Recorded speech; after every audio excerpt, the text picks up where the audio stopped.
cáncer.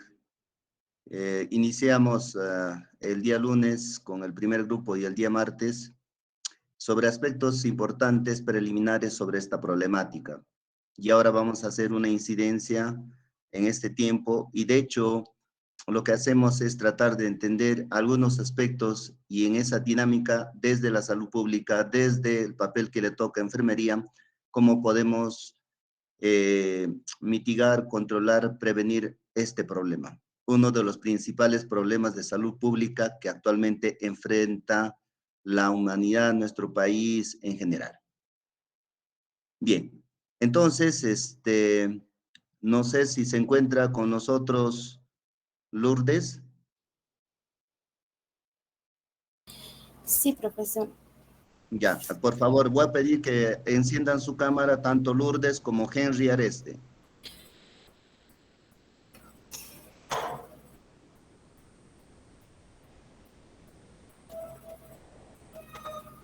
¿Se encuentra Henry? Profesor, el cáncer, profesor, no es una enfermedad en este caso, que se caracteriza, ¿no? Por por un control, en este caso, ¿no? Una división celular anormal, profesor, de manera normal. Para dar un mejor concepto, tenemos una definición mucho más clara de lo que es el cáncer. Porque en esta semana ya hay dos grupos que han ido señalando algunos aspectos preliminares y sobre esa base se les ha pedido que hagan un control, hagan un análisis de lectura. También ya en estos días hay grupos a nivel de la práctica que han hecho la incidencia necesaria sobre esta problemática. Supongo que sí, supongo que estamos cumpliendo con las metas programadas, supongo que estamos dentro de lo que corresponde, porque viendo el calendario, la próxima semana estamos cerrando toda la programación a nivel de la práctica y posiblemente la próxima semana también estemos cerrando la programación a nivel de la teoría. Y nos quedaría una última semana para administrar el último examen en relación a esta asignatura. Entonces, estamos dentro de lo programado. En segundo lugar, hay muchos temas que quedan en el limbo. Es decir, necesitamos entender mejor esta problemática, necesitamos entender mejor todos los problemas de salud pública que hemos ido abordando. Para la siguiente semana queda pendiente el tema de algunos daños no transmisibles, así como el cáncer constituye uno de los principales problemas de salud pública. Nos referimos al abordaje de la diabetes, de la hipertensión arterial y de la obesidad. No sé si habrá tiempo para verlo el tema de las cataratas, pero básicamente estos tres problemas actualmente se constituye un problema serio y muchas de nuestras poblaciones en este momento vienen siendo afectadas. Entonces, necesitamos de parte de ustedes hacer la incidencia necesaria. Se ha estado compartiendo la lectura necesaria en todas las sesiones. Quien habla ha ido sistematizando toda la información que ustedes tienen en carpeta, es información sistematizada por el suscrito. Y es la información tal vez básica, elemental, y hay muchísima más información. Y estoy observando, estoy viendo con mucha preocupación que muchos no los están revisando, muchos lo ven de lejos o simplemente no lo miran. Y entonces eso genera resultados como hace un momento sus compañeros han ido señalando. ¿Qué está pasando? Entre uno o dos que hemos tenido una participación activa, el resto tiene una participación bastante débil o simplemente no manifiesta un enfoque básico, elemental sobre esta problemática. Y les digo eso porque convivimos con esta problemática y tenemos que tratar de entender. Tenemos que no solo tratar de entender, sino entender bien, comprender bien para ver cómo enfrentamos esta problemática, cómo abordamos esta problemática desde la salud pública. En su momento ustedes harán un estudio de posgrado para hacer una especialidad o una maestría en esta temática para desarrollar mejores, para tener mejor noción, concepto, mejor desarrollar mejores técnicas y a partir de esto, ustedes pueden hacer mejores intervenciones. Pero eso no significa que nosotros hasta ahí estemos viviendo en la ignorancia y más aún indiferentes a esta problemática. Así como la semana pasada hemos tratado de entender el comportamiento de las enfermedades, antes hemos tratado de entender las enfermedades metaxénicas, y ustedes han visto el impacto que tiene en este momento el comportamiento de las enfermedades de transmisión sexual. Uno de los impactos que genera las enfermedades de transmisión sexual justamente tiene que ver con uno de los principales tipos de cáncer en la población general. Nos referimos a qué tipo de cáncer.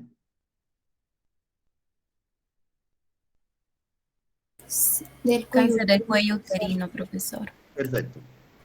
Cáncer de cuello uterino.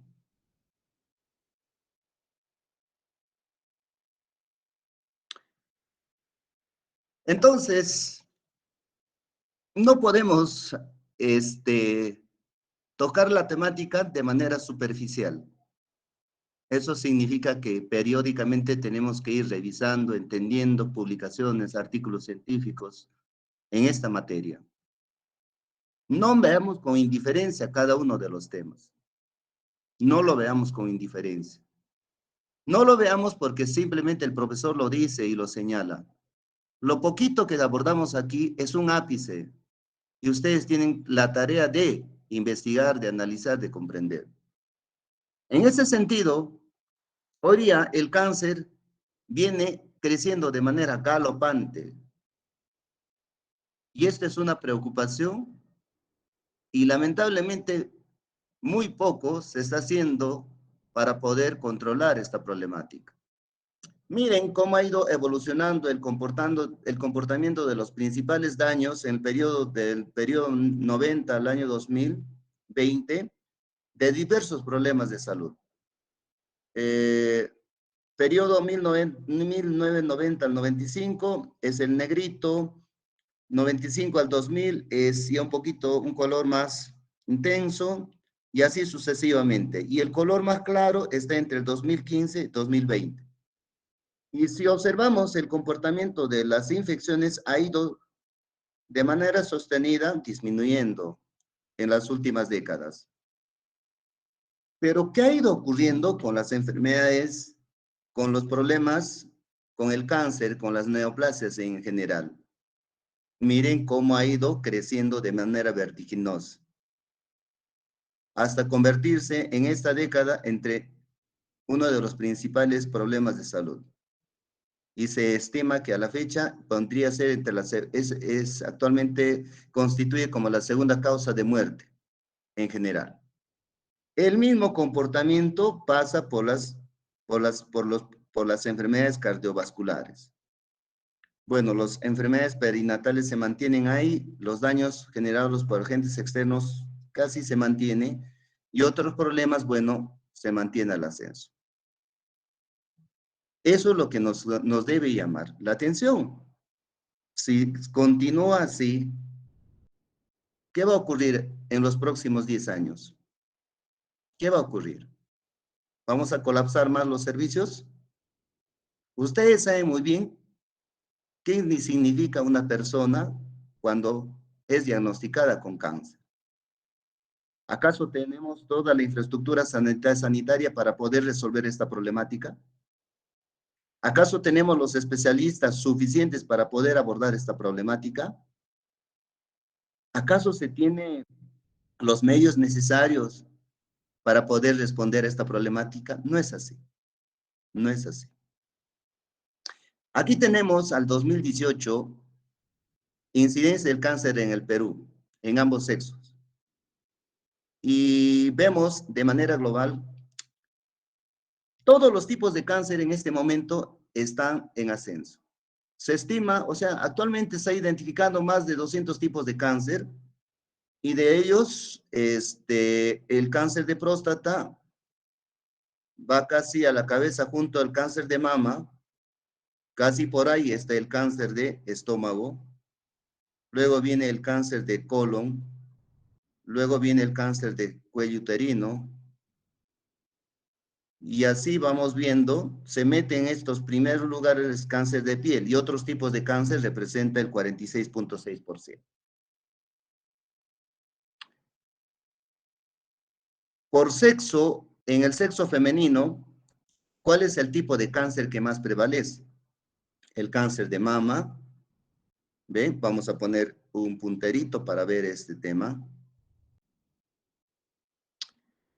Luego, el cáncer de cuello uterino. Luego tenemos el cáncer de estómago. Luego tenemos el cáncer de colon, seguido el cáncer de tiroides y así. Y también está el cáncer de piel y otros tipos de cáncer. Eso es lo que en este momento se presenta a nivel de las mujeres. ¿Y qué tenemos en el sexo masculino? Prevalece el cáncer de estómago, luego viene el cáncer de piel, luego viene el cáncer de próstata, el cáncer de colon. Vamos en esa dinámica.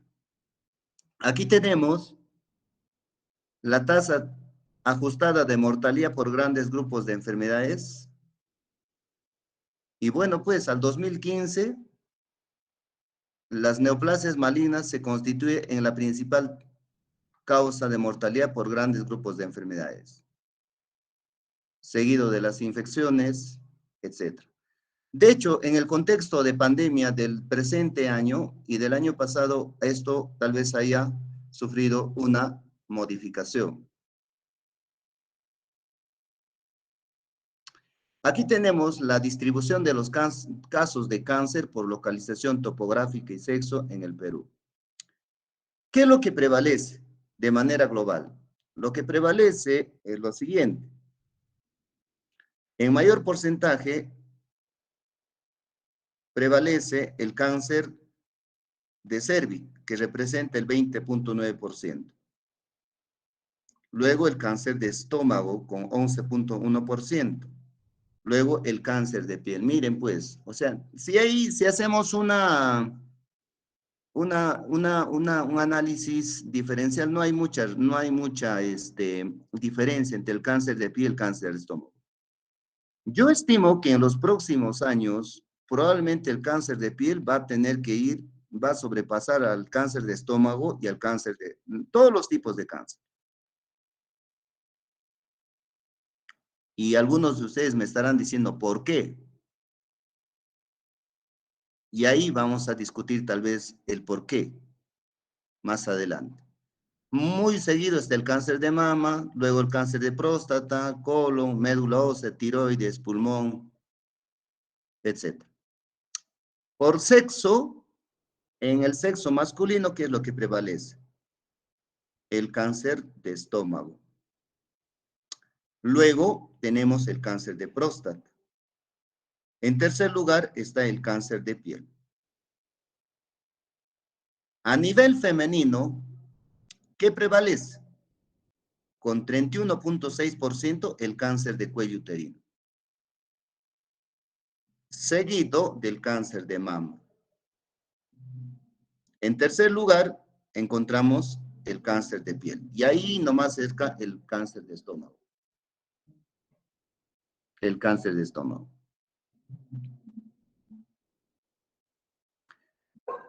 Un segundito, por favor.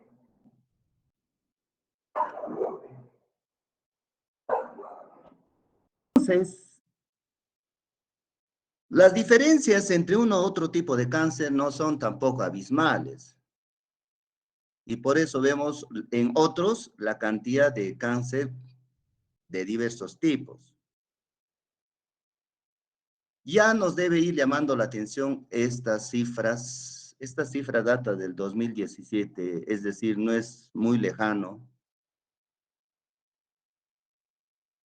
Y bueno, aquí tenemos un poco, por ejemplo, cómo se da el comportamiento de ciertos tipos de cáncer. Por ejemplo, el cáncer de cuello uterino, en celeste son las regiones más vulnerables y en verde son las regiones donde se desarrolla mayor porcentaje de cáncer de estómago. Ahí está Ayacucho.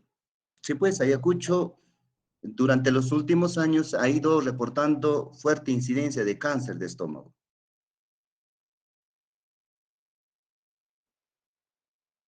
Y empezamos a darnos una respuesta. ¿Y cuál será la causa principal del cáncer de estómago? ¿Cuál es el principal factor que tiene que ver con cáncer de estómago? Ya seguramente algunos de ustedes ya deben tener la respuesta. Aquí tenemos la evolución, el comportamiento epidemiológico de otros tipos de cáncer, por ejemplo, el cáncer de colon, por estadios. Y más adelante vamos a ver, uno de los graves problemas que tenemos en el Perú es de que la detección del cáncer se da en estadio avanzado. Se dice que el 75% de los casos que se diagnostican en cáncer se da en el estadio 3. Y vean cómo ha ido evolucionando, ¿no? Mira, vamos a un poco analizar lo que ha ocurrido en el 2017. ¿Qué porcentaje representa el estadio 1? ¿Qué porcentaje representa el estadio 2? ¿Qué porcentaje representa el estadio 3? ¿Y qué porcentaje representa el estadio 4? Si analizamos el estadio 2, el estadio 3 van por ahí.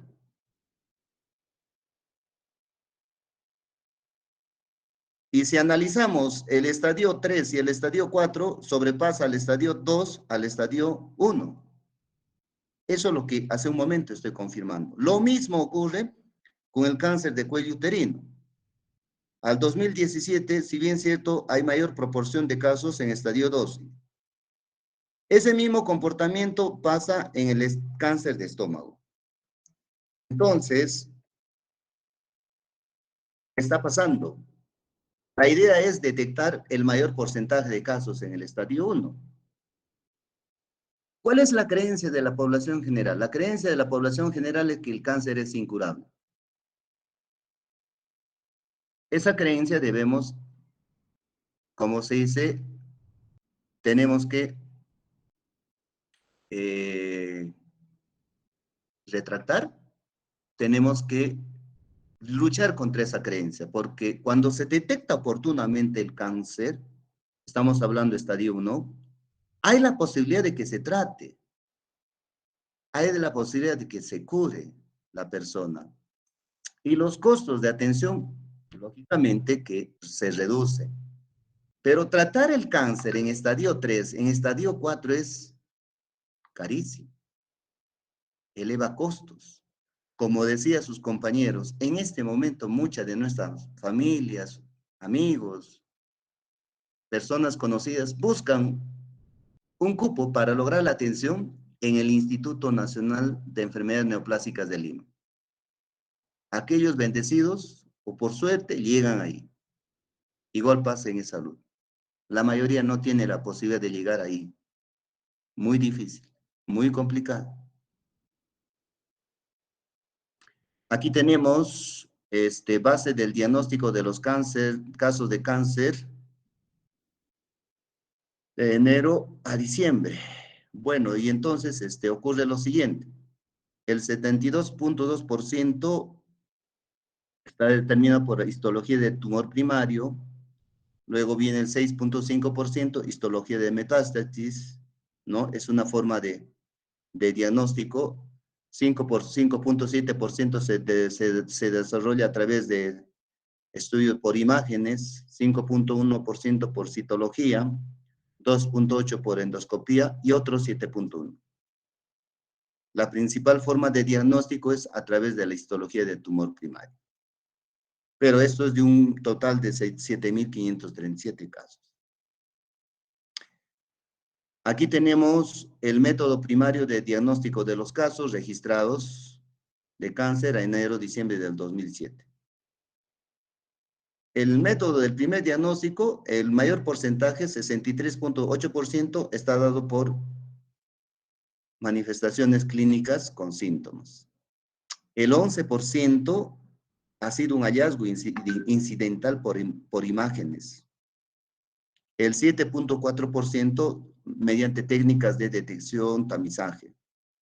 El 6.7% fue un hallazgo incidental por exploración endoscópica. Tal vez el usuario fue por un problema gástrico y tal vez era para descartar gastritis, úlcera, queso, y ahí se detectó cáncer. 3.5% a través de la exploración clínica, 1.8% a través de la exploración quirúrgica. Aquí tenemos un reporte, personas de 15 a 59 años de edad que consideran que el cáncer es prevenible, según sexo y región natural. Este es un buen reporte porque, por ejemplo, al 2016, el 89.9% del total de la población considera que el cáncer se puede prevenir. De hecho, esto es más en Lima que en el resto de las regiones del país. Esta información, esta percepción no es gratuita. Hay algo de impacto en ese sentido por parte del sector salud. Bien. Entonces, partiendo de este hecho, podemos nosotros advertir, podemos nosotros hacer mejor incidencia en esta materia. Porque afrontar el cáncer, reitero, en estadios avanzados, muy complejo, muy difícil, genera una preocupación extrema, empobrece, etc. Vamos a tratar de ir a entender algunas teorías sobre el cáncer. Y entonces voy a hacer referencia de algo muy importante que saqué como resumen de lo que ustedes lo tienen en en el material que yo compartí. Hice un resumen interesante sobre el cáncer. Y dice lo siguiente.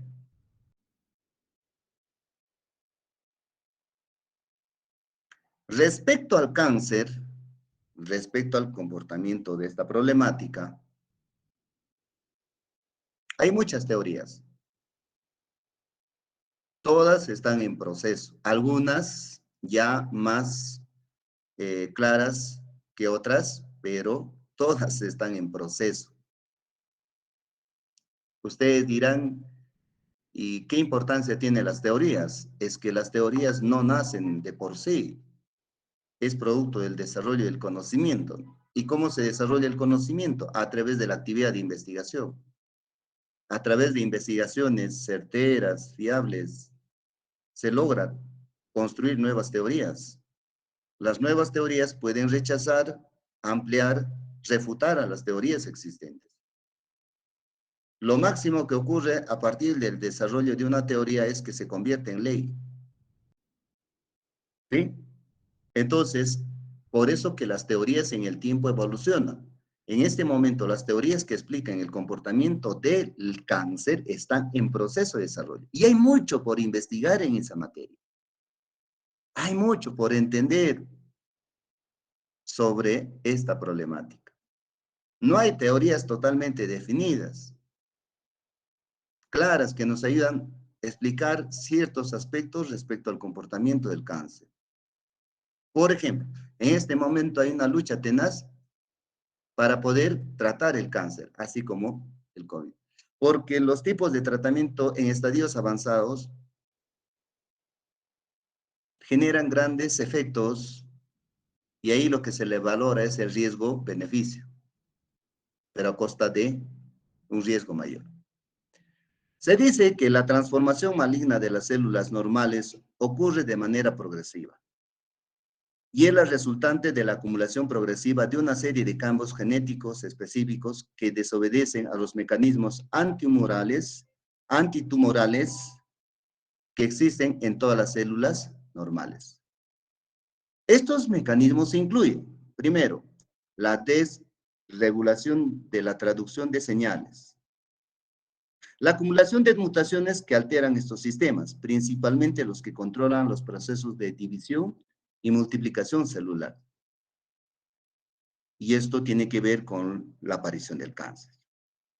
Segundo, la apoptosis o muerte celular programada. Tiene una función muy importante en los organismos, pues hace posible la destrucción de las células dañadas genéticamente en el ADN, evitando la aparición del cáncer. Tercero, la falla en la reparación del ADN. Ustedes saben muy bien que el comportamiento en cáncer es la multiplicación, la división acelerada, la multiplicación acelerada de las células. Y esto estaría relacionado, ¿no?, por la alteración de ciertos genes, y ahí intervienen una serie de factores. Lo que normalmente ocurre es de que en el ciclo de cada célula es, ¿sí?, se divide, se multiplica, llega un periodo, cumple su función y muere. Pero no ocurre así en estas células. Estas células se multiplican de manera acelerada, se diseminan, invaden órganos y así, y no mueren. Por eso que va incrementando su volumen, su tamaño. Sabemos, dice también esta lectura, que el cáncer es una enfermedad que se origina a partir de un grupo de células epiteliales o mesenquimatosas anormales que han escapado de los controles de replicación. No hay manera de controlar el crecimiento, ¿no?, y diferenciación. Se multiplican de manera autónoma, es decir, no hay quien los controle, sin control y de manera irregular. Invaden localmente y a distancia otros órganos y tejidos. Actualmente se conoce más de 200 tipos diferentes de cáncer, dependiendo del tejido del que se deriva. Los más frecuentes son los de piel, pulmón, mama y los de colon y recto. El grado de malignidad del cáncer es variable. Básicamente depende de la agresividad de sus células y características biológicas. Son capaces de diseminarse y provocar metástasis, es decir, anidarse en los órganos y tejidos distantes. Su velocidad de crecimiento va más allá de los límites normales. Y sus vías de diseminación, es decir, por dónde puede viajar, es a través del sistema linfático o del sistema circulatorio, o por extensión e invasión directa a los tejidos vecinos. Bueno, entonces, ahí tenemos algo de lo que va ayudándonos a entender lo que significa el cáncer. Entonces, este señor, Cristiane Dosne Pasqualini, representante de la Academia Nacional de Medicina de la Argentina, señala que ya este problema habría sido identificado desde la edad antigua. Hipócrates ya había identificado hace más de 2000 años la palabra cáncer.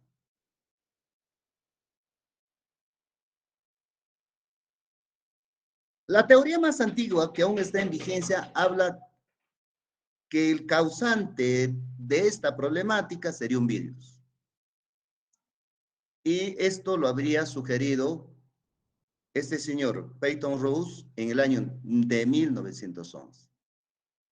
O sea, ya habría algunas evidencias que este crecimiento acelerado, esta multiplicación acelerada del cáncer estaría determinado por causas virales. Y esa es una de las principales teorías que explican el nacimiento y el comportamiento del cáncer. En 1969, Robert Hübner y George Todaro mencionaron la palabra oncogen. Ese es un nuevo término que empieza a tomar fuerza en el comportamiento del cáncer. postulando que había un gen en el organismo que se podía activar por rayos X o por algún virus o agente cancerígeno y que podía ser responsable de la enfermedad.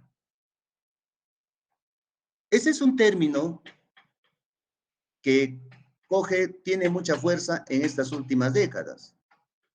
Este oncogen se activa por radiaciones ionizantes, hablamos de rayos X, hablamos de la exposición a los rayos solares, o por algún virus o algún agente cancerígeno. Y entre los agentes cancerígenos podemos tener sustancias químicas, etc.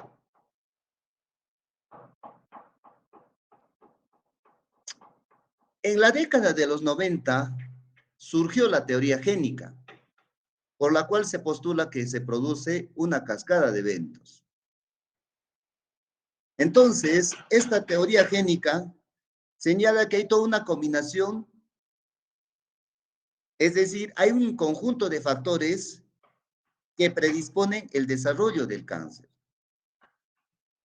que puede estar determinado por el consumo de tabaco, las dietas con alto contenido de grasas, la radiación ultravioleta, entre otros factores.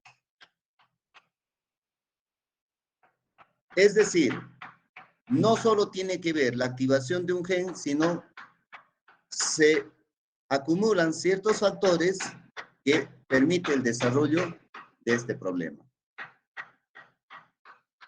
Otra teoría muy importante que explica el comportamiento del cáncer es la teoría de la inflamación. Sabemos, y hoy día se entiende, que diversos tipos de cáncer están determinados por ciertos virus y por ciertas bacterias. Hoy día se reconoce que el Helicobacter pylori es la principal causa del cáncer de estómago y es el que puede desencadenar este problema.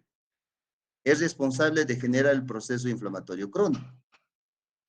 Y la pregunta es, ¿dónde lo encontramos el Helicobacter pylori? Sabemos muy bien que esta agente está presente en agua contaminada, en alimentos contaminados. De ahí la necesidad de que nuestras poblaciones tengan acceso a un sistema de agua potable, que tengan la oportunidad de consumir agua segura.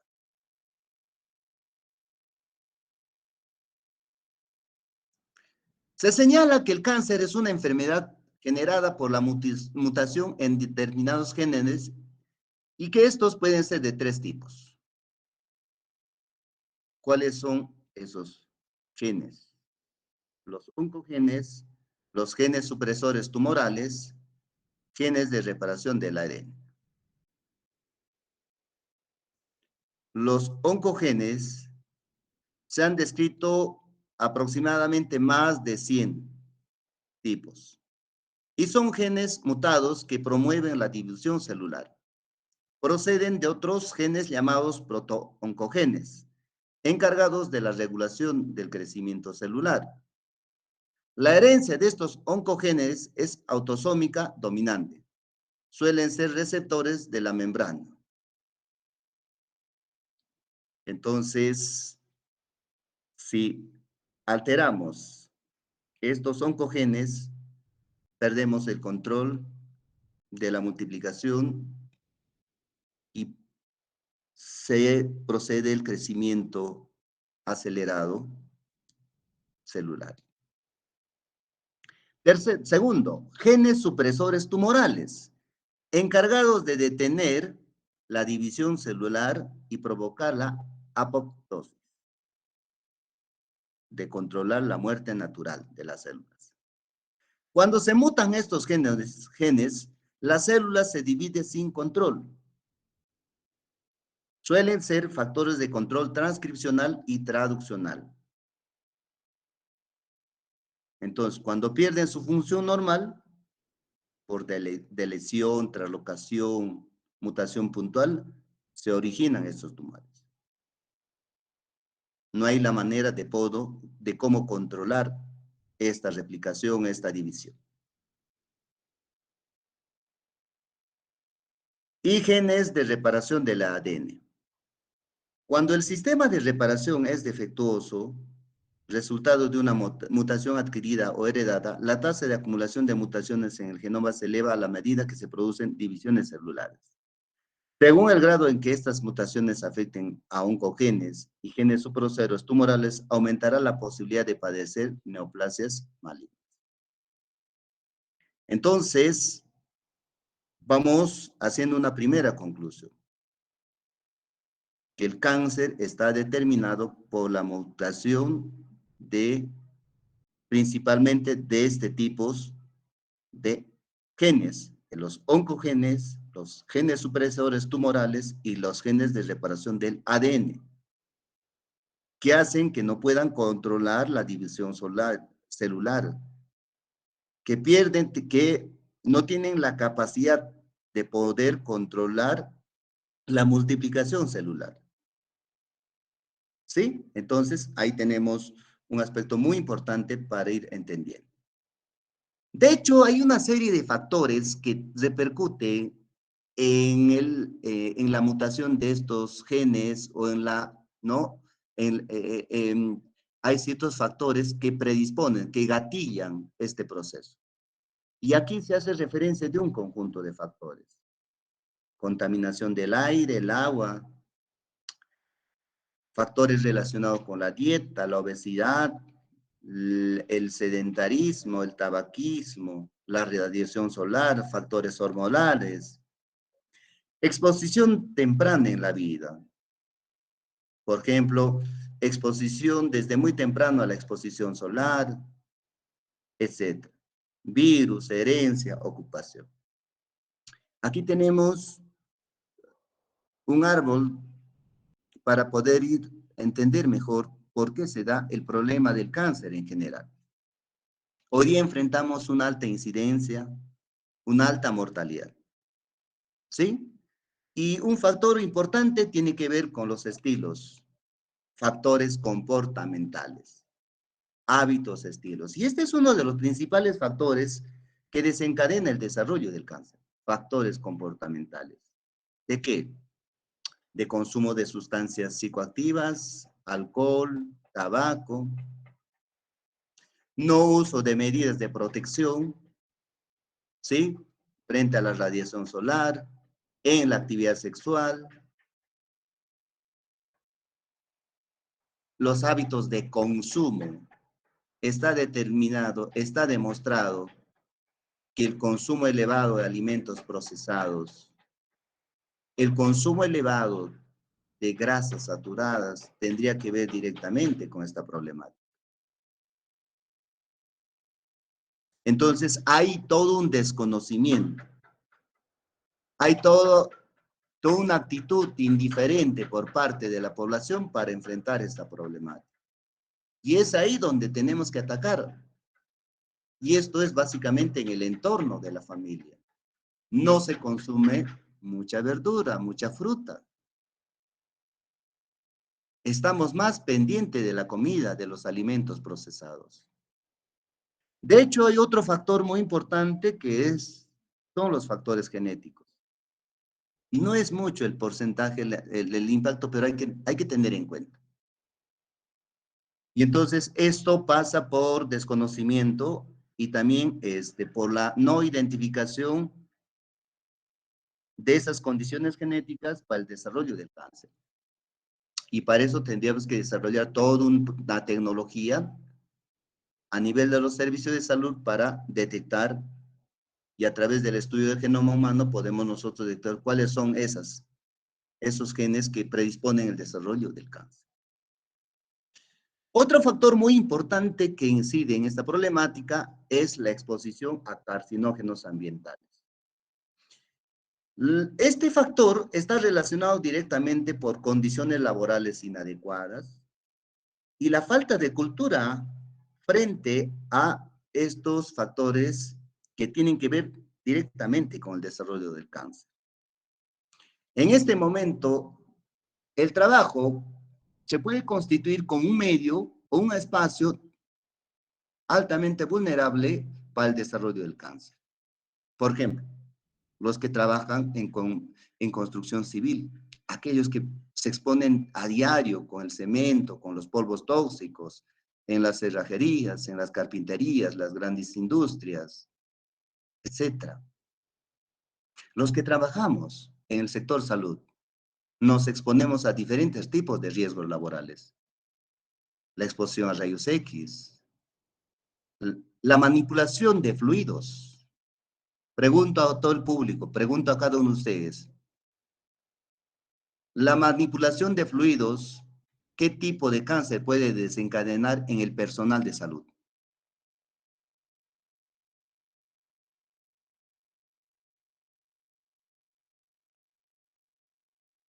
¿Hepático? Así es. Ustedes saben muy bien de que cuando manipulamos fluidos dentro de los servicios de salud, sangre, secreciones, etcétera, podemos contagiarnos con el VIH y con el virus de la hepatitis B. Y ustedes saben muy bien, este tipo de virus es el principal causante o generador del cáncer hepático.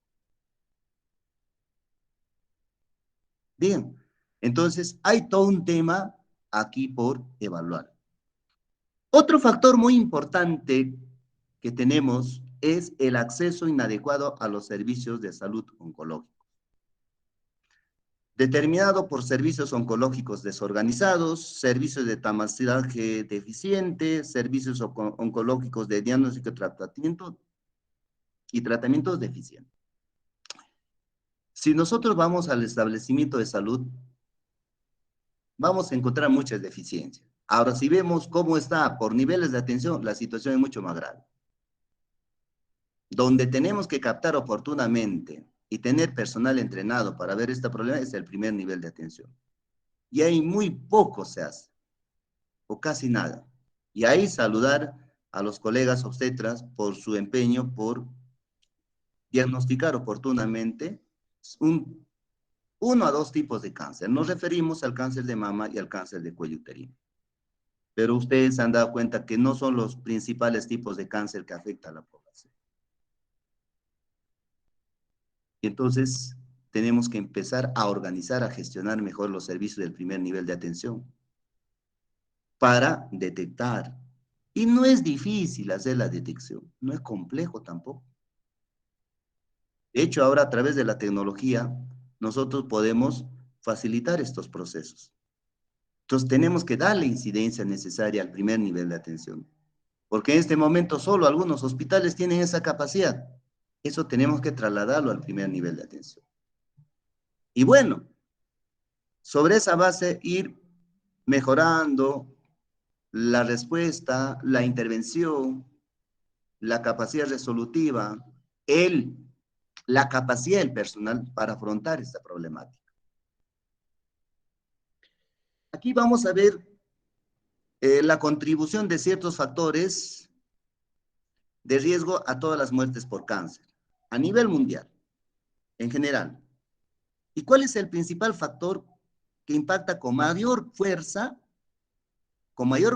en la mortalidad por cáncer? Y observamos aquí lo siguiente. Uno de ellos es el tabaco. Lamentablemente, este es un problema que en sus inicios las grandes empresas no querían aceptar que el tabaco era responsable no solo del cáncer pulmonar. Ellos atribuían a otros factores, pero está demostrado que el cáncer pulmonar tiene que ver directamente con el tabaco, pero el tabaco no solamente genera cáncer de pulmón, cáncer de mama y otros tipos de cáncer. El alcohol, el bajo consumo de frutas y verduras. Y ustedes entenderán que las frutas, las verduras, tienen grandes antioxidantes, fundamental para evitar, prevenir el cáncer. El sobrepeso, la obesidad, la inactividad física, la infección del virus del papiloma humano. Por eso tocamos el tema del control de las infecciones, del control de las enfermedades de transmisión sexual. Hicimos un alto, yo dije, no lo vamos a tocar, ya lo dejamos de lejos eso. pero hicimos ese esfuerzo. Bien, vamos a ir analizando cómo estos factores intervienen en el desarrollo del cáncer. La Agencia Internacional para la Investigación del Cáncer, IARC, ha evaluado hasta la fecha 931 agentes que pueden ser responsables de desarrollar cáncer. 933 tipos de agentes. Vaya, no sé si ustedes lo conocen siquiera 10. Si por lo menos saben cuáles son esos 10 agentes, ya estamos bien. Pero si ni uno la conocemos, estamos graves. Pero entiéndase que a la fecha, esta entidad, esta agencia reconocida a nivel internacional, ya ha identificado 931 agentes, elementos altamente potenciales de generar cáncer. Hay una enorme cantidad de compuestos que han sido evaluados por su elevada carcinogenicidad. Es posible que hay un número indeterminado de agentes que todavía no se han podido determinar. Porque a lo largo de estas últimas décadas se han ido generando nuevas sustancias, se han ido sintetizando nuevos elementos, hay distintas mezclas, etcétera, y no sabemos si eso puede ser generador o es un elemento cancerígeno. Incluyendo los agentes farmacológicos, la IARC ha identificado 29 agentes en el grupo 1. Es decir, estos 29 agentes son altamente cancerígenos, son elementos cancerígenos de primer orden, que puede estar, y los han dividido en 3 niveles, que están presentes en el grupo 1, que pueden estar presentes en el lugar de trabajo. Es decir, estos elementos cancerígenos lo podemos encontrar en la actividad laboral o estamos expuestos durante la actividad laboral. 26 en el grupo 2A, 113 en el grupo 2B, 13 en el grupo 3 y un compuesto en el grupo 4. ¿Cuál es eso? El capralactán usado en la producción de nylon, plásticos y caucho sintético. Ahora vamos a ver cómo es esto.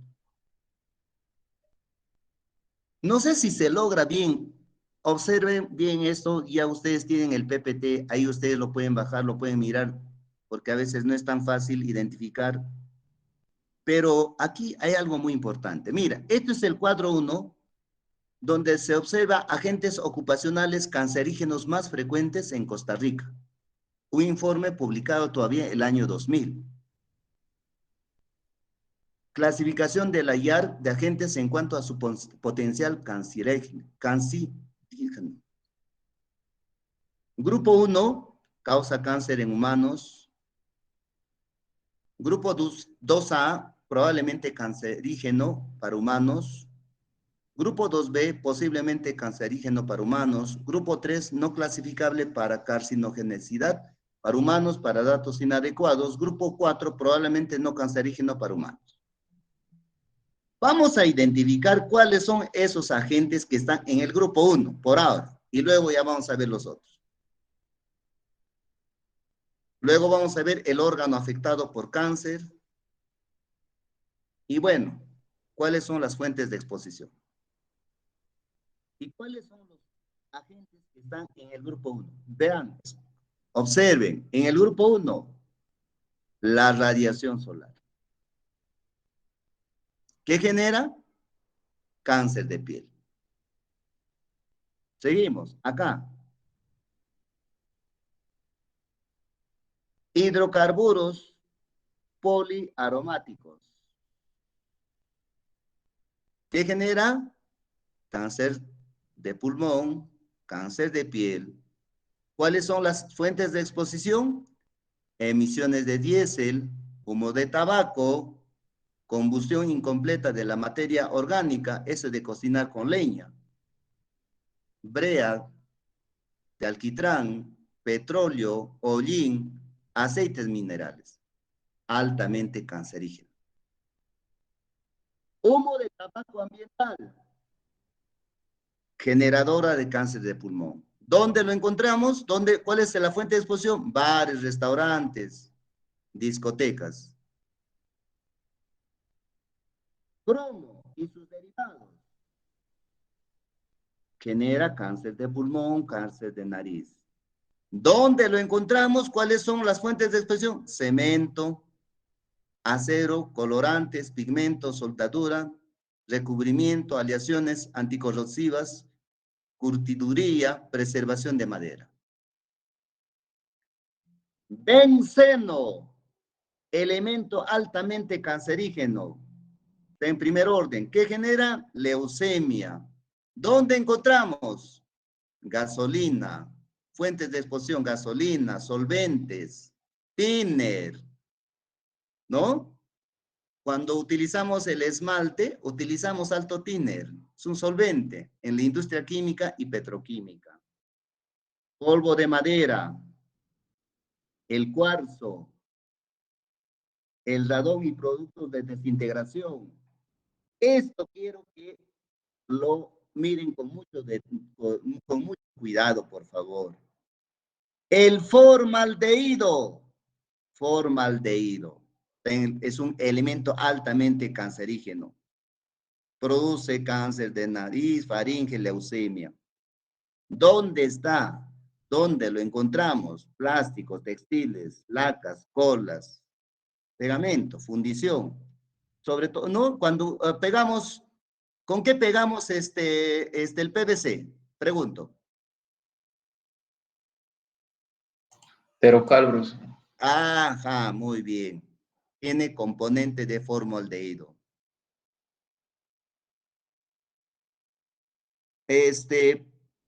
Para la preservación, laboratorios, desinfectantes, embalsamiento.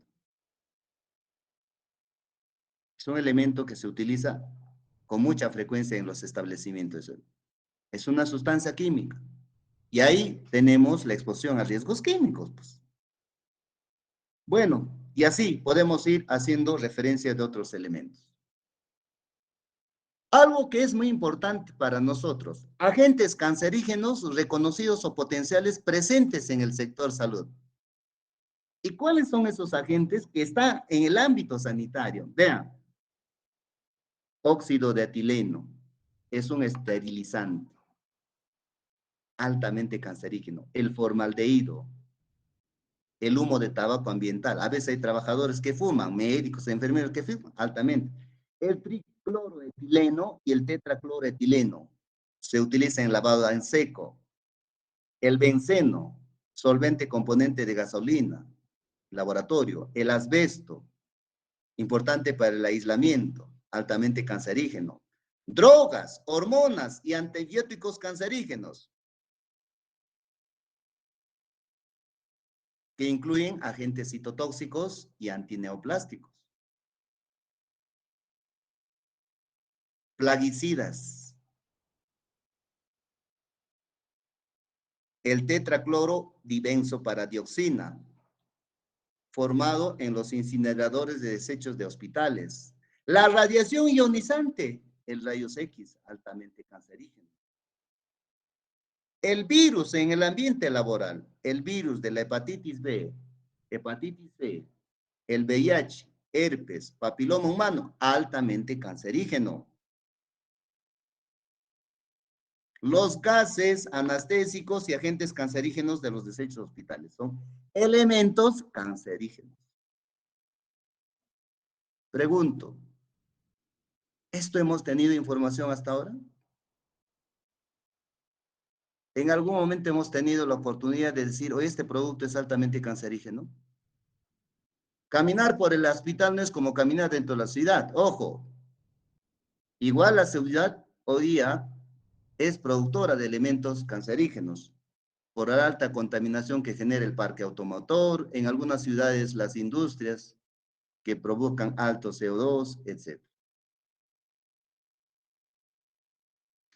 Y entonces vemos un conjunto de elementos cancerígenos que han sido ya demostrados por instituciones a nivel internacional. Dentro de otros factores está demostrado que uno de los elementos cancerígenos muy importantes de las últimas décadas, de hecho, mucho más antes tal vez, es el tabaco. Y hay formas de exposición al tabaco, hay el pasivo o el activo, y este elemento provoca diversos tipos de cáncer, no solo un tipo, el pulmonar. Hasta el colon rectal está relacionado al consumo de tabaco. La incidencia de personas afectadas es diversa, no lo vamos a ir ya señalando. Aquí tenemos personas de 15 y más años de edad que fumaron cigarrillos en los últimos meses. Bueno, a nivel nacional, al 2018 representa el 18.9% de personas que fuman en el Perú. El alcohol es otro elemento es otro responsable del desarrollo de diversos tipos de cáncer. Por ejemplo, en los hombres, el 22% de los cánceres de boca y orófago es atribuido al alcohol. Es altísimo, ¿eh? Mientras en las mujeres la carga representa el 9%. Y aquí tenemos personas de 15 y más años de edad que consumieron alguna vez alguna bebida alcohólica. Vaya, ahí sí todos creo que entramos. Al 2018 representa el 92.4%. No hay mucha diferencia entre varones y mujeres, ni por regiones. Ya no vamos a seguir discutiendo eso. Este es un problema, es un factor comportamental. Y hay algo que bueno, no a dejar desapercibido esto, por favor, porque a veces se me puede ir algo que es muy importante. ¿Cuál es el problema del consumo de las bebidas alcohólicas? Ustedes saben muy bien, una cosa son las bebidas alcohólicas y otras cosas son los licores, ¿no? Los licores, básicamente, su concentración de alcohol más o menos está alrededor de los 35 o 42%. Estamos hablando de los licores. Mientras las bebidas alcohólicas, la chicha, el vino, no más del 7% de concentración de alcohol. Ahora, ¿cuál es el problema de fondo?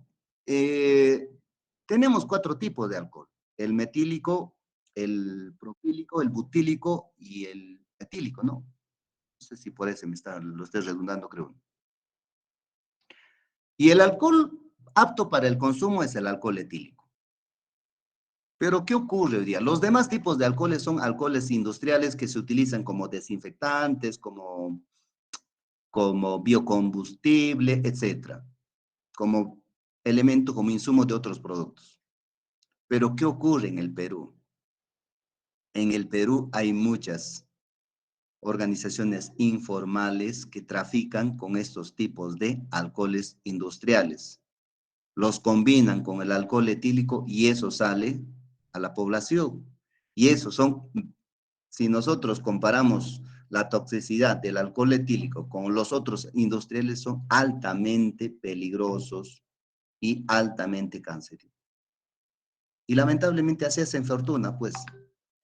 Y hoy día que se vienen las fiestas de Navidad, las fiestas de Año Nuevo, se vienen carnavales, viene el cumpleaños de sus compañeros, hay que saber consumir los licores. Hay que saber.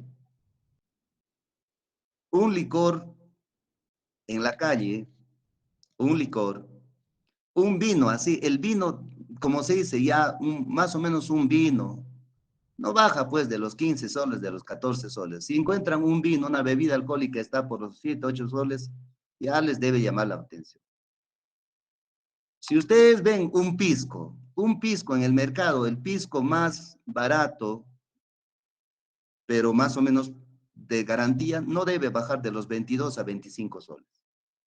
Pero si ustedes ven un pisco de 15 soles, de 18 soles, ya les debe llamar profundamente la atención. Los que producen pisco saben cómo es ese proceso. Para tener un litro de pisco se mueve mucha uva. Hay todo un proceso. Por eso el licor, los licores con garantía tienen un costo. Y lamentablemente a veces nuestra población, por barato, por acceso, lo que tenga a la mano consume. Y eso repercute en la salud de nuestras poblaciones. Eso es la realidad. Y eso era muy común hace décadas. Habían traficantes de alcohol que venían en cilindros, llevaban a las comunidades, se paraban al lado de un lecho de una fuente de agua, llevaban un cilindro de alcohol industrial y lo combinaban con 2 cilindros de agua y ahí le ponían colorante, llegaban al centro de la feria, ahí distribuían el alcohol. No se imaginan la cantidad de plata que se hacían estos señores. Y ahora me explico, pues, por qué Ayacucho es una de las principales regiones de cáncer de estómago. Es justamente por ese tipo de sustancias. Entonces, ahí viene cómo es el control sanitario. ¿Quiénes son responsables de realizar el control sanitario, de hacer la vigilancia? Ahí no entramos mucho, pues, como sector salud, porque hay otras entidades que se encargan de hacer el seguimiento de la verificación. Está ahí el Ministerio de la Producción. Está ahí, parte de ellos son los gobiernos locales. Y es parte del accionar de la salud pública. Bueno, me olvidaba decir estos aspectos, pero es muy importante. Otro factor muy importante en el desarrollo del cáncer es el sedentarismo, el tipo de dieta que consumimos, y sí, está demostrado la obesidad y sobrepeso. Está demostrado, sobre todo para el cáncer de mamas, esófago, etc. En conjunto, un mayor índice de masa corporal y la inactividad física son responsables de una fracción atribuible del 19% de la mortalidad por cáncer de mama y un 26% de la mortalidad por cáncer colorectal. Y eso tiene que ver con patrones comportamentales, tiene que ver con hábitos, estilos de vida, tiene que ver con la forma que consumimos, cómo consumimos. Estamos acostumbrados a comer en la calle. Estamos acostumbrados a comer comidas procesadas, comidas con alto contenido de grasas trans. ¿Alguien tiene una idea qué cosa es una grasa trans? Estoy hablando ya de este tema hace buen tiempito, pero no sé si alguien tiene una idea qué cosa es una grasa trans. Y tengo entendido que por norma, al 2021-22, el gobierno ya le legisló para que se elimine este tipo de grasa en la fabricación o en ciertos productos.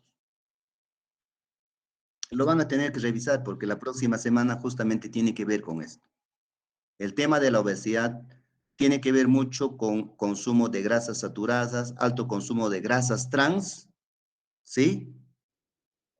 Y tenemos que tratar de entender cuál es el impacto que genera este tipo de grasas. Convertir el aceite vegetal en manteca, eso es grasa trans, para ir adelantando la idea. Lo peor que el hombre esté consumiendo este tipo de grasas, altamente tóxicas, dañino para la salud.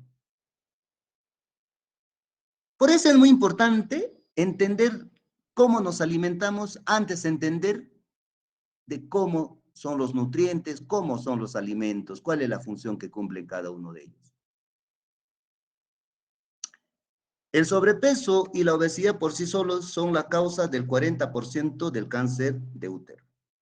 El sobrepeso, la obesidad y la inactividad física son responsables en conjunto de aproximadamente 150,000 muertes anuales por cáncer de colon y de recto, y de 88,000 por cáncer de mama. Y bueno, no solo esto tiene que ver con desarrollo de cáncer, sino también, de acuerdo a los estudios preliminares, por ejemplo, en el caso de la pandemia por COVID-19, las personas que han sido más vulnerables a infectar, a morirse, fueron las personas con sobrepeso y obesidad. Otro elemento que repercute directamente con el cáncer es el virus de la hepatitis B. Provoca alrededor del 52% de los carcinomas hepatocelulares. Eso está demostrado. No hay vuelta que dar. Y también ahí entra el virus de la hepatitis C. Y el personal de salud está altamente expuesto al desarrollo de adquirir la hepatitis B, la hepatitis C. Y Ayacucho, básicamente el distrito de Huanta, es una de las zonas de mayor incidencia de hepatitis B en el Perú. Me gustaría que entendamos mejor el comportamiento de la hepatitis B. Me gustaría, pero lamentablemente este momento no va a ser posible.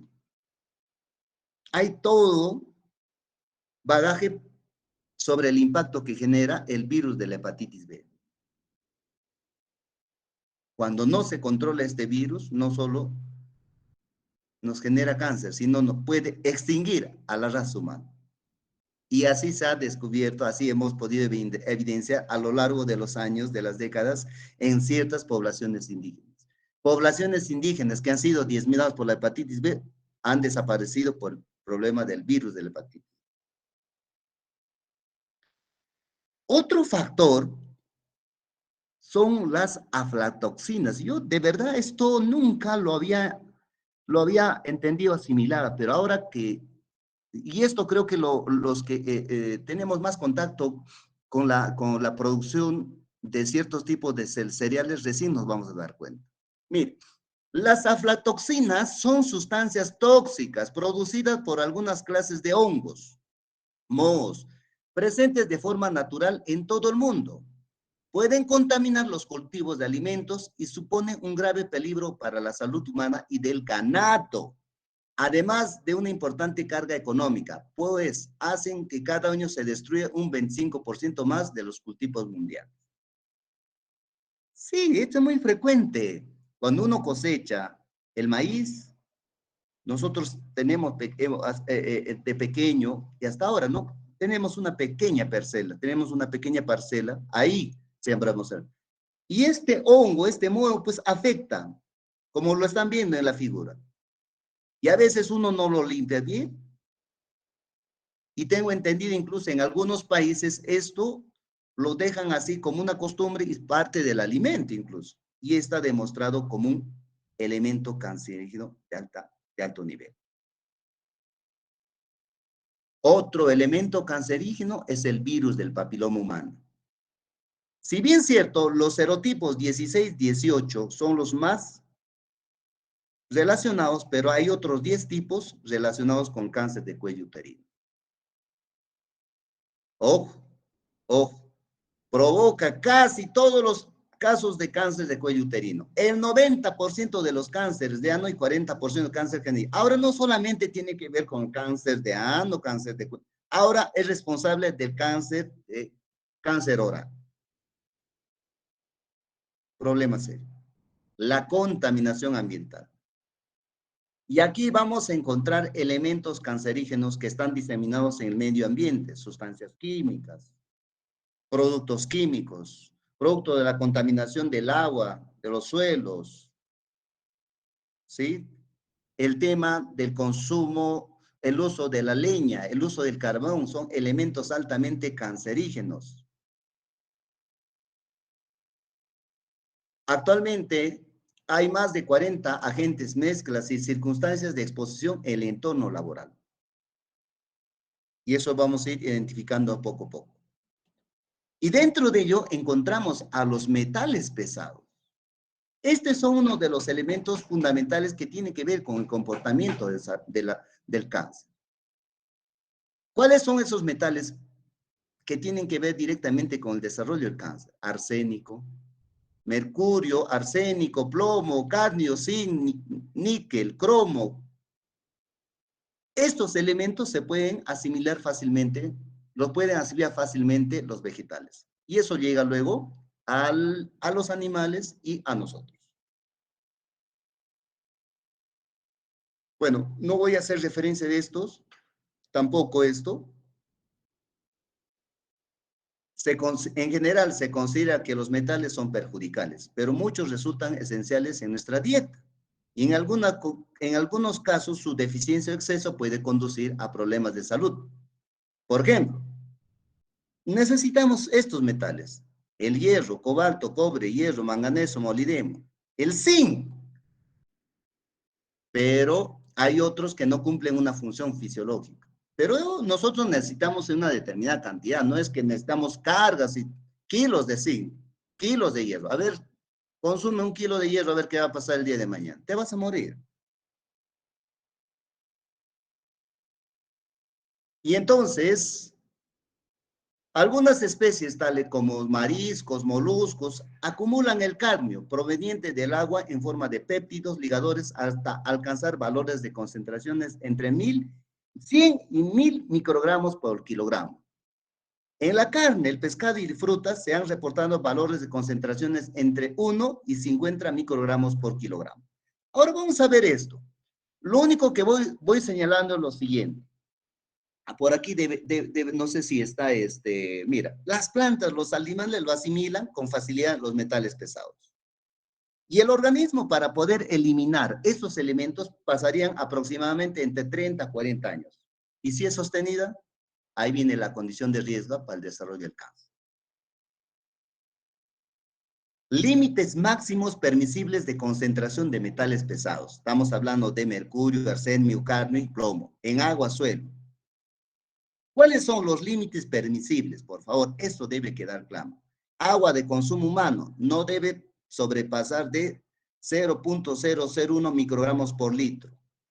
Si observamos valores por encima de lo que está señalado, ojo, ya nos debe llamar la atención. Ya nos debe llamar la atención. Entonces la pregunta es en este momento, ¿se hace estudio de que la calidad del agua que he consumido es libre de estos metales pesados? Yo no sé si se hace. Creo que ni se hace. ¿Cuáles son, a nivel de alimentos, cuáles son los límites permisibles? Por ejemplo, hortalizas de bulbo. Hortalizas de bulbo. No debe tener nada de concentración de metales pesados. En lo que es mercurio, arsénico, cadmio a más 0.0.5 microgramos por kilogramo. Plomo no más de 0.0 microgramos por kilogramo.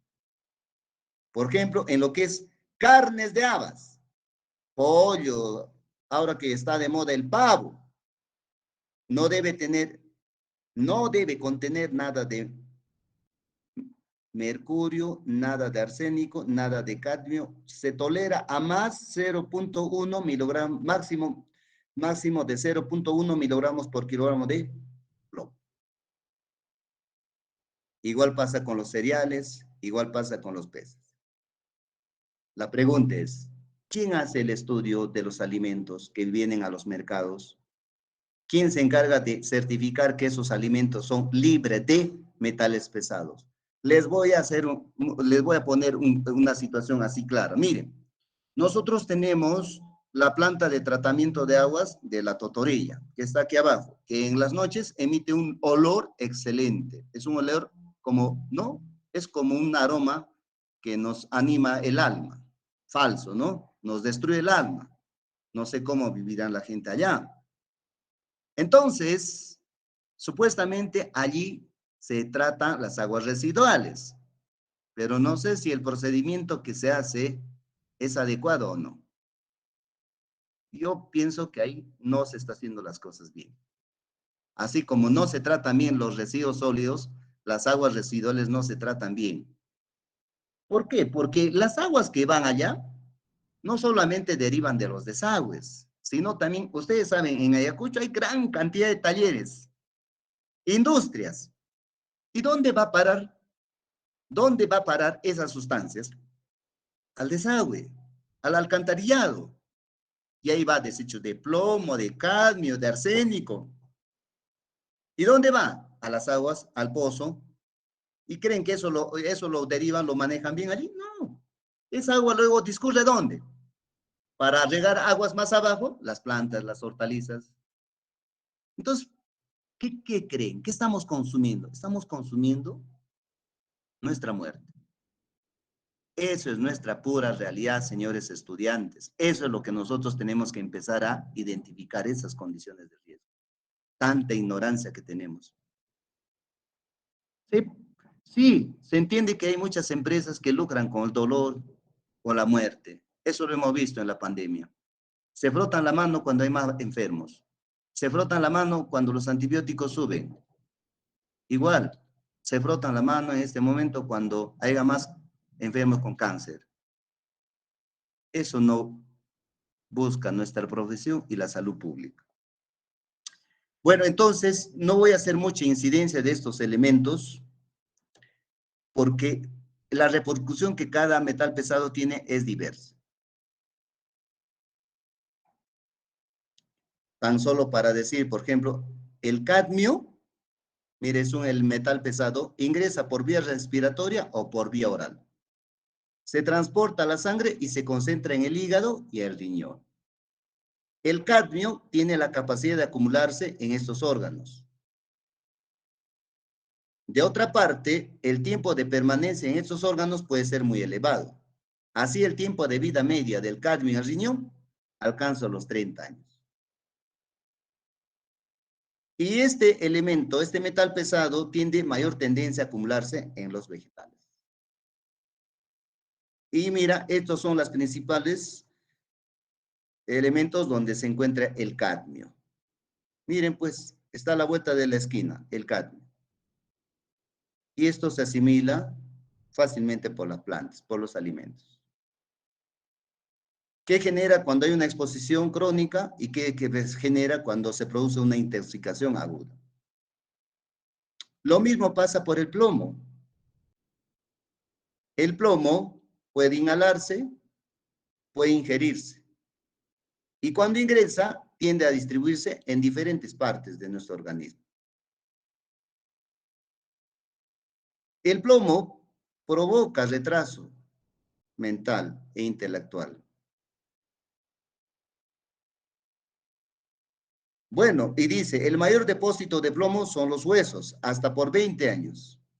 Interfiere en la función del calcio, etc. Es un elemento altamente cancerígeno. ¿Y cómo se genera el plomo?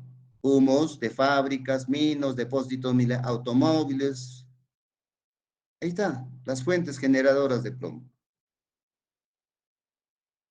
La pintura está hecho por plomo.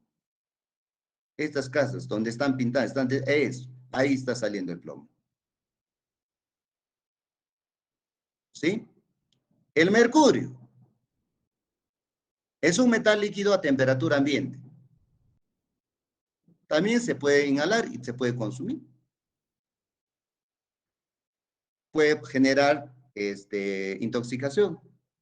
Se usan en pastes dentales, pilas, lámparas, etc.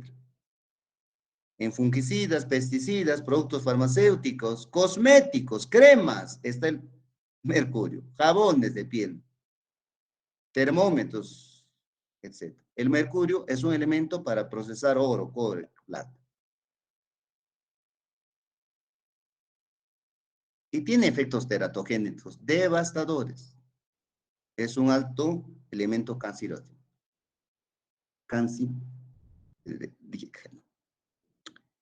Yo le tengo más pavor a este elemento pesado, este metal pesado. El arsénico es uno de los principales elementos cancerígenos a nivel mundial, a nivel nacional, local. ¿Dónde se encuentra? Se encuentra como mineral de cobalto, aunque regularmente está en la superficie, mira, de las rocas, combinado con azufre o metales como magnesio, fierro, cobre, níquel, oro o no sé qué es SN. ¿Qué es SN, ah? Vamos a revisar la tabla periódica. El principal mineral del arsénico es esta sustancia, la arsenopirita. Y esta sustancia, miren, que es un compuesto hecho a base de arsénico, se usa para el tratamiento de las maderas, productos agrícolas, pesticidas, herbicidas, bronceadores de piel, anticorrosivos, vidrio, cerámica, pinturas. El arsénico está hecho, es un elemento de las pinturas, pigmentos, medicamentos.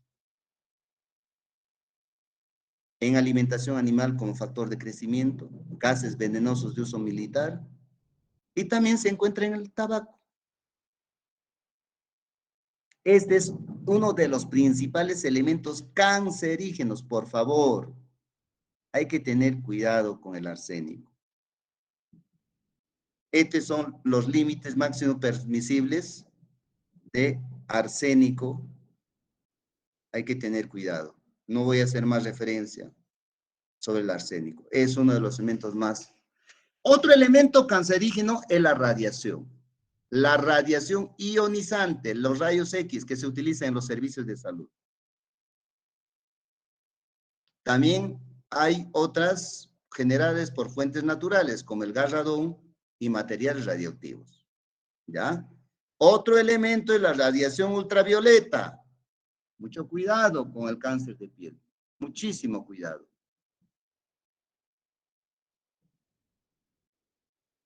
Y bueno, aquí hay mucho por hablar sobre la radiación. No voy a hacer, tal vez por el factor tiempo, hacer referencia. Pero bueno, voy a hacer énfasis algo sobre el cáncer de piel. La principal causa del cáncer de piel está determinada por la exposición a los rayos ultravioletas. Y ahorita, en este momento, hay una forma de medir la radiación, la intensidad de la radiación. UH, ¿no? ¿Cómo se llama? A ver, ¿cómo se llama ese criterio para medir la radiación solar, por favor, al grupo que expuso?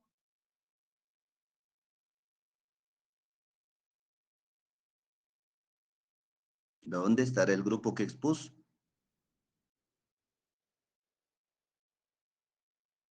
Hay una medida, justo esto yo lo anoté. Sí, profesor. Escucha. Sí, la radiación. ¿Ustedes lo ven aquí?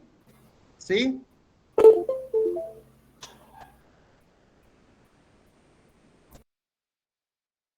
Si los índices el índice V es mayor a 12, que es altamente cancerígeno. Normalmente los índices V se da entre 12 a más en las zonas andinas. Y este proceso básicamente está, la mayor intensidad se da entre las 10 de la mañana y las 3 de la tarde. Y por eso digo de que a futuro va a ser uno de los principales problemas de salud pública. Yo vengo monitoreando el cáncer de piel desde hace buen tiempo. Hicimos un estudio hace 3 años en una institución educativa para ver qué tanto la población entiende sobre cómo prevenir el cáncer de piel. Entonces, de manera general, las zonas andinas son las más susceptibles, vulnerables al desarrollo porque el índice UV es más intenso. El hecho que esté nublado no significa la radiación no pasa normal. La única manera de poder prevenir el cáncer de piel es estando en la sombra, estar en la sombra, usando medidas de protección, sombreros de ala ancha, ropa oscura, ropa que no permita que los rayos atraviesen fácilmente. Pero incluso hay una ordenanza regional que obliga a las instituciones educativas para el uso obligatorio del sombrero. La pregunta es, ¿aquí en Ayacucho hacemos uso del sombrero de ala ancha? No, muy poco. No hacemos. Tal vez incluido. Incluso cuando hacíamos la práctica de salud pública en campo, yo impulsaba a los chicos, me vienen con sombrero. ¿Saben? Por cuidar su cabello, por cuidar su textura, no se ponían el sombrero. Y ahí exponiéndose indebidamente al sol. El desarrollo del cáncer de piel no se va a dar en meses. ¿Sabe? La primera manifestación del cáncer de piel lo van a ver a partir de los 30, 35, 40, 50 años. Ahí lo van a ver el cáncer de piel. Y un método muy importante es el método ABCDE. A significa asimetría, B borde, C color, D diámetro, E evolución. ¿Cómo es la asimetría? Los lunares, porque hay dos tipos de cáncer de piel, el carcinoma vasocelular y el melanoma maligno. El carcinoma vasocelular se puede tratar, pero el melanoma maligno es un cáncer agresivo, no es fácil de tratar. Entonces, si ven, normalmente el lunar es simétrico, es decir, es un círculo, es un ovoide, pero si vemos la mitad tiene un borde simétrico, la otra mitad es asimétrico, ya nos puede indicar que es un tipo de cáncer de piel. El borde, si es un borde regular, no hay problema. Borde irregular, ya nos debe llamar la atención. El color debe ser uniforme, no hay problema, pero si vemos un lunar con diferentes colores, ya nos debe llamar la atención. el diámetro mayor a 6 milímetros nos debe llamar la atención. La evolución de un momento a otro empieza a crecer. Dios. ¿Qué le dicen a las personas que tienen muchos lunares? Lunarejos, profesor. Lunarejos. A mí me han dicho así, lunarejos. Claro, si ustedes me van a ver con detenimiento, me van a ver varios lunares. ¿Y y esto a mí me preocupa? Le comento, yo de pequeño, yo soy de natural de Cangallo. Ahí en Cangallo tenemos 3 ríos. Desde muy pequeño estuve ligado con el río, ¿no? Así como un hermano menor, su sobrenombre ahí a los peces chiquitos se le dice chuji. Los chujis son pececitos chiquitos, ¿no? Entonces, igual mi hermano menor iba todos los días al río. Peor en esta época, ahí está el río Pampas, el río Macri, al otro lado un río, el Tenería. Entonces, permanentemente ir al río, estar expuesto a la radiación solar, y de hecho, pues, por algo tengo varios lunares. Y eso deviene de la infancia, de la adolescencia. Y ahora tengo el temor que mañana más tarde se me desarrolle este problema. ¿Tengo el temor? Claro que tengo el temor. Pero eso, ¿quién me dijo para no hacerlo? ¿Acaso los profesores tenían información? No, por eso les digo que hay mucha ignorancia en las instituciones educativas.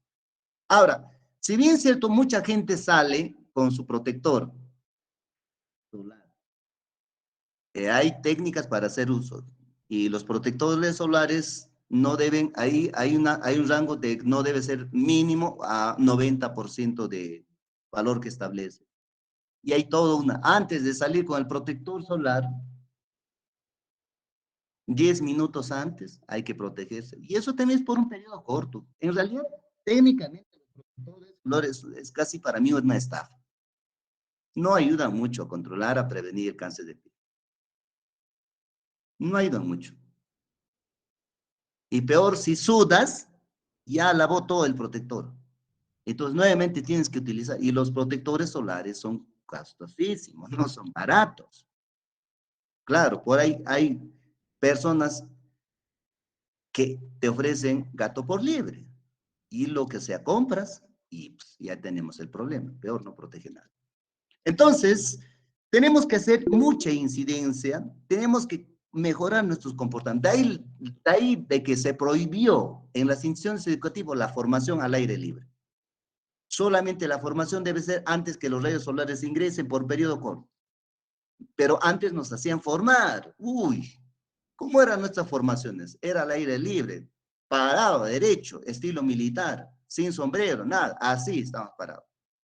Peor, con una camisa así sintética, color blanco, donde atravesaba fácilmente la radiación solar. Entonces, desde ahora tenemos que empezar a ver de manera diferente este problema. ¿Correcto? Muy bien. Seguimos avanzando por acá. Y ojalá que nos dé tiempo para ver algunas cosas más. ¿Y cómo controlamos el cáncer? Bueno, aquí hay algunos datos interesantes. Personas de 40 a 59 años de edad que han realizado algún chequeo general para descartar algún tipo de cáncer. Uy, al 2018 a nivel nacional solo el 27.6% del total de la población hizo algún examen para detectar este cáncer. Quiere decir, más del 70% de la población nunca ha ido a los servicios de salud. Eso es lo que ocurre en nosotros. Por ejemplo, en este momento, señoritas, ustedes ya hicieron su autoexploración de mamas. Las que están con actividad sexual permanente, ¿ya hicieron a su primer control de detección, tamizaje para descartar cáncer de cuello uterino? No, pues. Y ahí hay otras formas de diagnóstico que han ido surgiendo. ¿Qué más tenemos? Bueno, ya no voy a hablar de eso, casi lo mismo, examen de mamas, mamografía, peor pues. Si pocos establecimientos de salud tienen este equipo.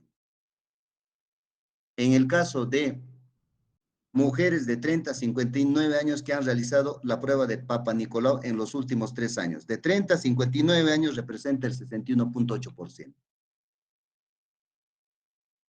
Interesante. Entonces, ¿cómo vamos a controlar el cáncer?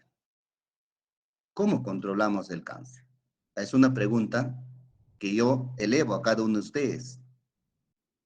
Vamos a controlar el cáncer primero entendiendo bien cómo es el comportamiento del cáncer. Si no entendemos, ni entendemos qué significa el cáncer, ¿de qué estamos hablando? Entonces, en el control de cáncer vamos a hacer énfasis a la prevención, a la detección temprana y al tratamiento. La prevención es muy importante y ahí juega un papel muy importante la vigilancia epidemiológica. Como el día de ayer y los 3 días he ido haciendo incidencia en la vigilancia epidemiológica. La vigilancia epidemiológica no solo es para ver los problemas de salud pública relacionados con comportamiento de daños transmisibles. Así como ahora se vigila al COVID día y noche, tenemos que hacer una vigilancia exhaustiva de los todos tipos de cáncer. Parte de las actividades de prevención es la vigilancia epidemiológica. Es la evaluación, la identificación de riesgos laborales, medioambientales, comportamentales que tienen que ver con el desarrollo del ser. Y ahí juega un papel importante la educación sanitaria. La incidencia que tenemos que hacer en las instituciones. ¿Por qué? Porque los hábitos, patrones comportamentales dependen mucho de los valores, costumbres que hemos adquirido en la vida. Si ese joven, si esa señorita no quiere hacer uso de condón, no lo va a hacer, pues. No lo va a hacer. Si no tienes hábito de lavado de mano, no lo va a hacer, pues, porque no ha trabajado en su infancia, no se trabajó en su infancia, en la educación. Valores, principios. La educación de casa es fundamental y se complementa con la educación de la escuela. Muy poco ya podemos hacer aquí en la universidad. Poco. Pero también considero que los que vienen aquí a la universidad, los que se hacen enfermeros, enfermeras, tienen ese firme compromiso de luchar por la defensa de la vida, luchar por la defensa de la salud. Para eso vienen ustedes aquí, para constituirse en los nuevos soldados de las nuevas generaciones, para enfrentar los problemas de la salud pública desde un nuevo enfoque, desde una nueva concepción. Pero si vamos a seguir replicando, repitiendo, haciendo lo mismo que se hace, no hacemos nada, no vamos a hacer nada, no vamos a controlar nada. La salud pública juega un papel muy importante en el lado de la prevención, pero este es un proceso de articular esfuerzos, buscar consensos, generar iniciativas, tomar decisiones. No podemos ir en contra de la corriente. Tenemos que generar abogacía política en los decisores. El problema del cáncer del estómago tiene que ver con factores comportamentales propios de las personas, de las familias, pero también tiene que ver con factores ambientales, que la población, que nuestras comunidades accedan al consumo de agua segura, que tenga un buen sistema de saneamiento básico. No es posible que la mayoría de nuestras comunidades consuman agua no segura, agua entubada, sin tratar. Mientras estemos priorizando en obras indebidas, no lo priorizamos en algo fundamental que repercuta en la mejora de la salud y la calidad de vida de la población. Tenemos que hacer incidencia para ver en el lado de la prevención cómo reducimos la exposición al consumo de metales pesados, cómo reducimos la contaminación del medio ambiente. Y esto ya es un tema estructural global. Ustedes saben muy bien que cada vez que destruimos la capa de ozono, los rayos UV atraviesan con mayor facilidad. Entonces, no es un problema local, es un problema mundial. Todo lo que va generando posteriormente el calentamiento global. Y vamos más allá. Están las actividades de inmunización, está la de hacer incidencia en los pasos en las poblaciones más vulnerables. ¿Quiénes son las poblaciones más vulnerables al desarrollo de cáncer? Etcétera. La otra que tiene que ver con la prevención secundaria, la detección preventiva, eso pasa por organizar mejor nuestros servicios, para fortalecer el diagnóstico oportuno, de detección precoz, y ahí podemos hacer incidencia también, incidencia muy importante para que la propia población sea capaz de identificar oportunamente en el primer estadio, los diversos tipos de cáncer. Estamos viendo el cáncer de mamas, el cáncer de cuello uterino, el cáncer de estómago, el cáncer de piel. con medidas básicas que la propia población puede establecer, puede detectar oportunamente ese cáncer para tratar. Eso se hace, eso se desarrolla. Ahora viene pues la tarea de cada uno de ustedes para desarrollar, revisar un poquito más de cómo desarrollar la técnica para la autoexploración de mamas. Hagan ese ejercicio. Yo he entregado material para que ustedes puedan revisar, examinar. Dense una miradita. Hay la norma para revisar la prevención de cáncer de piel. Denle una miradita. Eso podemos incidir en la población, en la familia, en la comunidad. Lo mismo pasa para la detección del cáncer de cuello uterino. Y ahí tenemos que hacer incidencia para el uso de la vacuna, para el uso de las medidas de protección. Lo mismo en el caso de la prevención de la hepatitis B. La importancia del uso, cumplimiento de las medidas de bioseguridad. ¿Qué dije a los estudiantes? Antes que vayan a un establecimiento, me revisan de canto a canto las normas de bioseguridad. No lo hacen, no lo quieren hacer. Y eso se tiene que hacer yendo al campo de operaciones. Esta realidad de pandemia nos está generando problemas, chicos. Y desde ahora hago incidencia, por favor, desde ahora hago incidencia. Si el próximo año vamos a seguir trabajando, está bien, la teoría podemos trabajar de manera virtual. Pero si el próximo año seguimos trabajando de manera virtual, para ustedes este es un desastre. Para ustedes este es un desastre total. Si mañana más tarde yo me encuentro a la vuelta de esquina, Aldair, Brenda, no quisiera yo atenderme con ustedes. Porque ustedes no han desarrollado experiencias clínicas en campo, en cancha, en la comunidad, en la familia. Una cosa es sentir, interactuar, percibir, entender la realidad in situ, desarrollar técnicas, procesos in situ. Y eso no estamos desarrollando con este sistema. Ahora, si ustedes lo permiten, es de ustedes. Es de ustedes. Y no creo yo, por responsabilidad social, permitir que esto siga dándose. Ahora, por ahí, diremos, ¿y cómo evitamos el riesgo? El riesgo siempre va a estar presente. Aprendamos de lo que ha ido ocurriendo, de lo que ha estado pasando en la pandemia. Hay que entender, este es un libro abierto para entender mejor. Perfecto. Entonces, tenemos que ahí hacer incidencia para mejorar la organización de nuestros servicios, para orientar mejor la capacidad de personal de salud que está en el primer nivel de atención y en los otros niveles.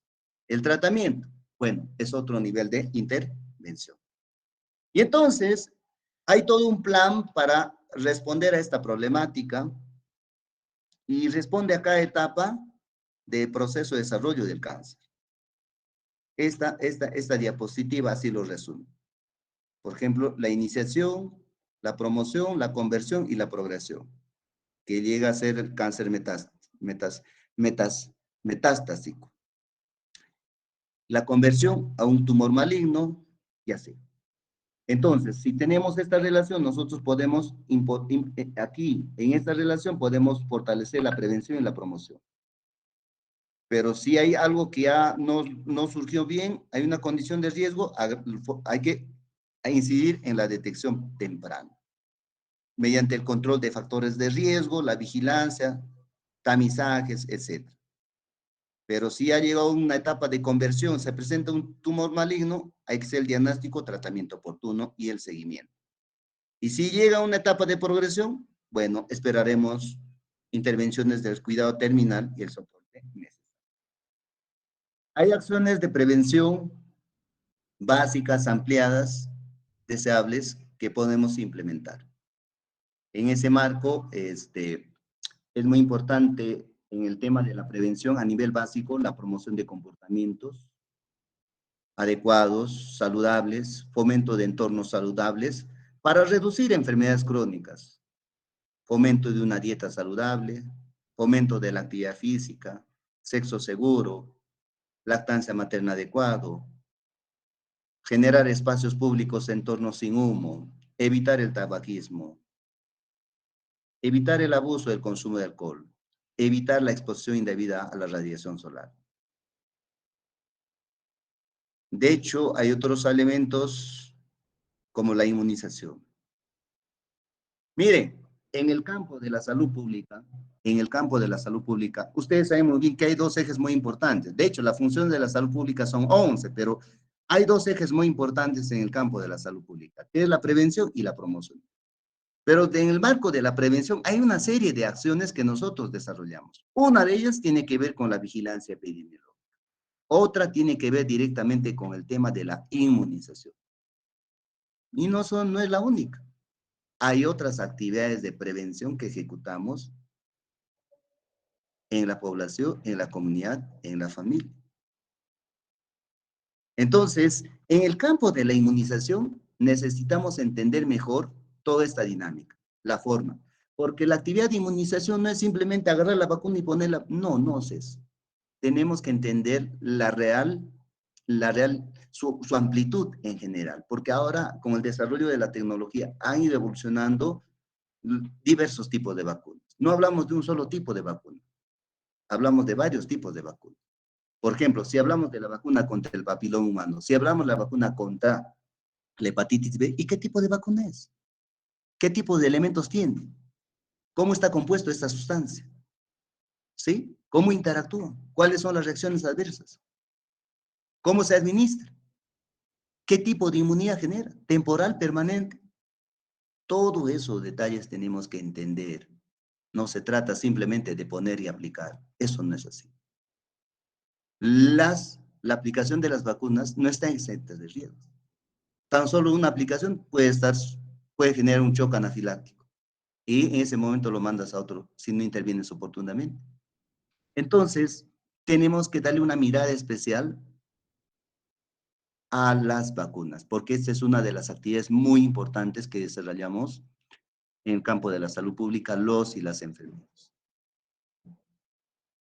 ¿Correcto?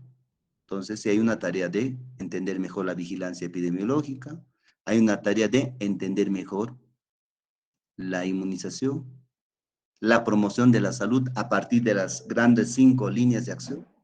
Hemos visto a través de las 5 líneas de acción que se resume en fomento de hábitos, estilos de vida saludable, fomento de entornos saludables, fomento de la participación social, adecuación de los servicios de salud con enfoque y fomento de políticas públicas saludables. ¿Y eso en qué se traduce? En estrategias. ¿Cuáles? Construcción de escuelas saludables, familias saludables, comunidades saludables, municipios saludables, etc. Y cada estrategia tiene todo un proceso de organización, sensibilización, valoración, diagnóstico, planes de intervención. La salud pública se gestiona. No se hace así por así. Hay una serie de métodos, técnicas que desarrollamos. ¿Sí? Parte de eso es la educación sanitaria. Y hoy día la educación sanitaria está en función a desarrollar competencias, no solo llenar de conocimientos, sino desarrollar capacidades. Y para eso tenemos que ir generando capacidades, desarrollo técnicos, procesos, métodos para hacer una mejor educación sanitaria.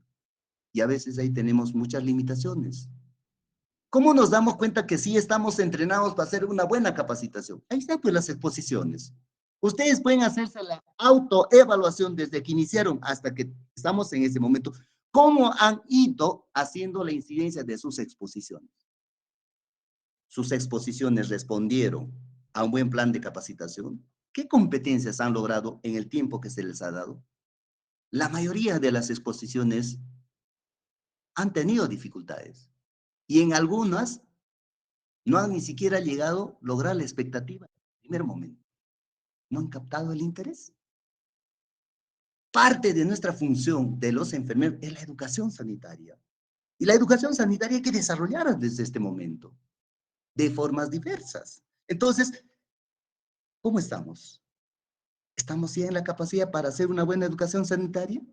¿Cómo quieren ustedes incidir? ¿Cómo quieren cambiar las conductas, los hábitos, las actitudes de la población? Con la forma como inciden, con la forma como estamos. El profesor dijo, vamos a hacer un plan de capacitación. A ver, ¿qué método voy a utilizar? ¿Qué técnica voy a utilizar? ¿Qué método? ¿Cómo voy a utilizar la pedagogía? ¿Cómo voy a utilizar el recurso de ideal? ¿En qué momento? Me habla de aprendizaje significativo. ¿Qué cosa es aprendizaje significativo? Pero eso es tarea de los profesores. Dios, si me están diciendo que una de mis funciones, aparte de la asistencial de investigación administrativa, es la de docencia, de educación, entonces tengo que desarrollar esa capacidad. La educación juega un papel determinante en la salud pública. Y ahí es una tarea clave de nosotros.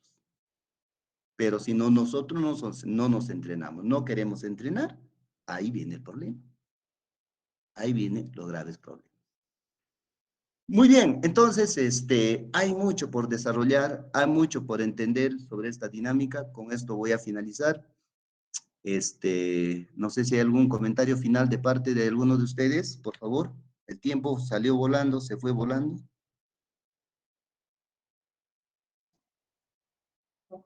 ¿Algún comentario final, por favor?